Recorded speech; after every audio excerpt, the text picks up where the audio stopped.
un concurs estatal de projectes publicat de manera oficial i avalat pel Col·legi d'Arquitectes, mentre se'ns ompli la boca en allò de la promoció de l'arquitectura i dels edificis singulars.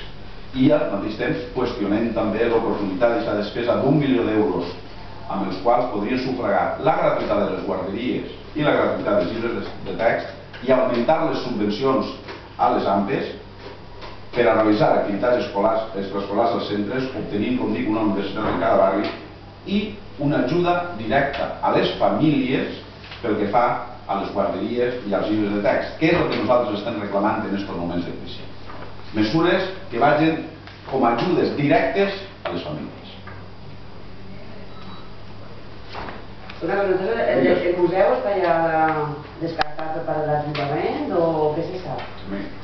Si el museu no va llegar en l'edifici on van a posar la Universitat Popular Infantil, evidentment. No sé que ens sorprenguin amb algun altre truco de màgia, en aquest moment no se nos ocorrís.